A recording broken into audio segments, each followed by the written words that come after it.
Hello everyone, एक बार फिर से स्वागत है आपका आपके अपने channel S Yadav study point में। फ्रेंड्स, आज हम इस वीडियो में पढ़ने वाले हैं भाषाओं का वर्गीकरण। क्लास नंबर 5 है ये। इससे पहले की क्लासेस देखने के लिए डिस्क्रिप्शन बॉक्स में जाएं और वहां क्लिक करें और आप इससे पहले की वीडियो वहां पर जाकर देख लें। फ्रेंड्स, अगर वीडियो अच्छी लगे तो लाइक करें, शेयर करें, कमेंट करें और चैनल को सब्सक्राइब करना ना भूलें। तो चलिए फ्रेंड्स, शुरू करते हैं। Hindi UPSI, UP triple SC, PAT के लिए बहुत ही इम्पोर्टेंट है और ये लगभग काफ़ी हद तक सभी कुछ अच्छे ढंग से ही है। तो फ्रेंड्स, वीडियो को लास्ट तक देखें। चलिए स्टार्ट करते हैं। जैसे सबसे पहले लिखा हुआ है शब्द, यानी कि भाषाओं का वर्गीकरण। इससे पहले भी हमने भाषाओं का वर्गीकरण पढ़ा था। अब यह योगात्मक भाषाएं, जैसे शब्द, शब्द प्लस प्रकृति प्लस प्रत्यय। एक शब्द है और फिर क्या है, प्रकृति प्लस प्रत्यय। प्रकृति का अर्थ शब्द के मूल अर्थ या भावार्थ से है। प्रकृति का जो अर्थ है वो किससे है, मूल अर्थ या उसके भाव से। और प्रत्यय का अर्थ, प्रत्यय का अर्थ क्या है, मूल अर्थ के साथ कुछ भी अलग से जुड़ा हुआ शब्द हो सकता है, यानी कि जो कोई भी मूल शब्द होता है उससे जुड़ा हुआ। प्रत्यय किसी भी स्थान पर जुड़ सकता है। प्रत्यय किसी भी स्थान पर जुड़ सकता है।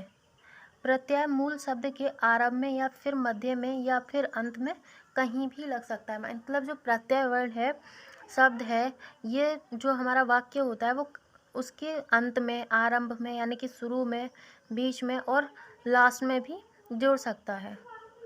यहाँ पर हमें एक बात को ध्यान में रखना है कि शब्दांश में हम उपसर्ग व प्रत्यय का प्रयोग करते हैं, परंतु यहाँ प्रत्यय का मतलब अंत में जुड़ने वाला शब्द नहीं है, बल्कि यहाँ हम भाषा के विकास के संदर्भ में प्रत्यय को पढ़ रहे हैं।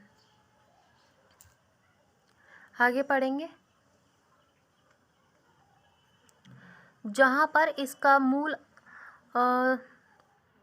इसका अर्थ मूल शब्दों में किसी भी स्थान पर जुड़कर अर्थ को स्पष्ट करने के लिए होता है। नेक्स्ट है योगात्मक भाषाएं। योगात्मक भाषाओं में शब्दों का वर्गीकरण, शब्दों का निर्माण प्रकृति व प्रत्यय के योग से होता है, यानी कि जब प्रकृति और प्रत्यय को मिलाते हैं तब शब्दों का निर्माण होता है, यानी कि शब्द बनकर तैयार होते हैं। योगात्मक भाषाओं को 3 प्रकार में बांटा गया है। कितने भागों में बांटा गया? 3 भागों में। नंबर 1 अश्लिष्ट योगात्मक, नंबर 2 श्लिष्ट योगात्मक और नंबर 3 प्रश्लिष्ट योगात्मक। फर्स्ट नंबर पर है अश्लिष्ट योगात्मक। इन भाषाओं में प्रकृति यानी कि मूल शब्द के साथ प्रत्यय विभक्ति का योग होता है। उदाहरण, तुर्की भाषा प्रमुख रूप से अश्लिष्ट योगात्मक भाषाएं हैं, यानी कि जो तुर्की की भाषाएं वो क्या है, अप्रत्यय भाषाएं, अश्लिष्ट योगात्मक भाषाएं। नोट, इसमें प्रकृति व प्रत्यय अलग अलग स्पष्ट दिखाई देते हैं। आगे, अश्लिष्ट योगात्मक में प्रकृति में प्रत्यय के जोड़ने का योग निम्न प्रकार होता है। देखते हैं कैसे कैसे जोड़ते हैं। जैसे अंत योग, क्या है? अंत योग। प्रत्यय मूल शब्द के अंत में जुड़े होते हैं। उदाहरण, कन्नड़ भाषा, मलयालम भाषा, हिंदी, संस्कृत भाषा आदि। जैसे सेवक, सेवक यानी कि सेवक प्लस नु यानी कि सेवक, सेवक ने, नु का मतलब सेवक ने, नु क्या हो गया? प्रत्यय। क्या हो गया? प्रत्यय। सेवक प्लस नत्रु, नत्रु मतलब सेवक को। यहाँ पे नु का यूज़ हुआ ने के लिए और नत्रु का यूज़ किसके लिए हो रहा है, यानी कि प्रयोग हो रहा है को के लिए, यानी कि सेवक प्लस नत्रु यानी कि सेवक को, और सेवक प्लस नु यानी कि सेवक ने। समझ में आया होगा। नंबर 2 है माध्यम योग, मध्य योग। कभी कभी प्रत्यय मूल शब्द के मध्य में जोड़े जाते हैं, यानी कि कभी कभी कहाँ जोड़े जाते हैं, बीच में। उदाहरण अधिकतम संथाली भाषा में पाई जाती है, तो जैसे मंझी। मंझी का मतलब होता है मुखिया। मंझी बहुवचन का सूचक प्रत्यय जिसका अर्थ मुखिया होता है। नंबर 3, पूर्वात योग। कभी कभी प्रत्यय आरंभ अंत दोनों में जुड़े होते हैं। उदाहरण न्यू गिनी की नफीर भाषा में ऐसे शब्द मिलते हैं जिनके आरंभ में भी प्रत्यय होते हैं और अंत में भी प्रत्यय होते हैं। प्रत्यय कौन सी भाषा में? न्यू गिनी की नफीर भाषा में। किस में मिलते हैं? न्यू गिनी की नफीर भाषा में प्रत्यय शुरू में और अंत में दोनों में मिलते हैं। जैसे सफ्र। सफ्र का मतलब है सुनना। जा क्या है आपका? जा सफ्र, यानी कि मैं सुनता हूँ, मैं सुनता हूँ। ज व उ ये क्या है? प्रत्यय है। आगे चलेंगे। 4, पूर्व योग।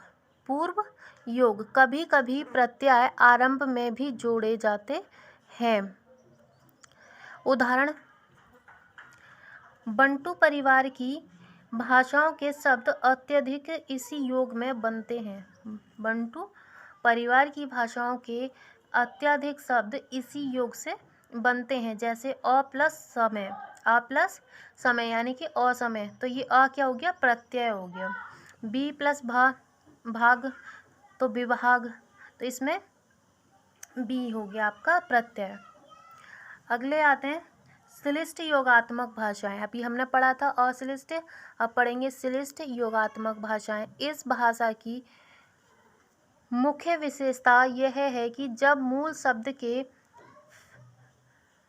के साथ प्रत्यय लगता है तो मूल शब्द के अर्थ में परिवर्तन हो जाता है। जैसे नीति प्लस इक, तो ये क्या हो जाएगा? नैतिक। भू प्लस इक, भौगोलिक। देव प्लस इक, दैविक।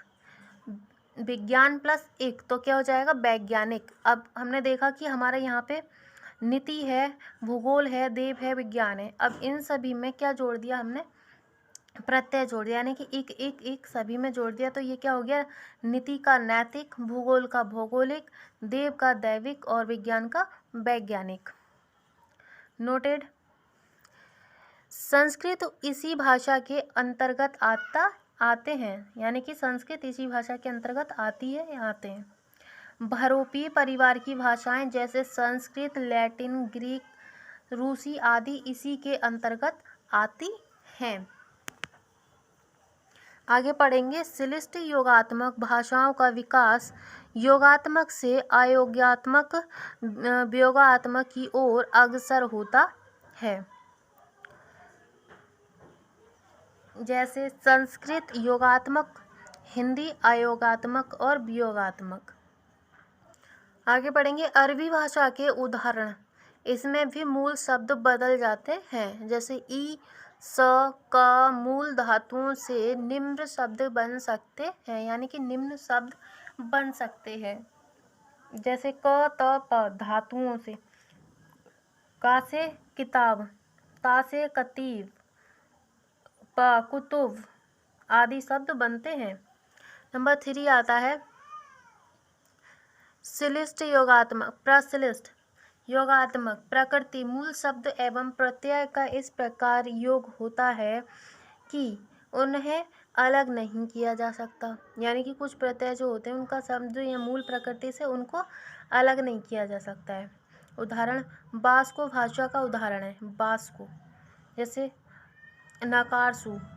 नकारसु, नकारसु का यहाँ मतलब क्या? तू मुझे ले जाता है, तू मुझे ले जाता है। और यहाँ पर क्या है? हकार्थ। हकार्थ मतलब मैं तुझे ले जाता हूँ, यानी कि नकारसु क्या हो गया? तू मुझे ले जाता है, और हकार्थ का मतलब मैं तुझे ले जाता हूँ। इनमें दोनों शब्द इस प्रकार से झुल मिल गई हैं कि उन्हें अलग नहीं किया जा सकता। ठीक है, तो ये तो हो गया आपका क्लास 5 यहीं पे कंप्लीट होती है। तो फ्रेंड्स, अगर आपको वीडियो वाकई अच्छी लगी हो तो लाइक करें, शेयर करें, कमेंट करें और वीडियो को चैनल को सब्सक्राइब करें।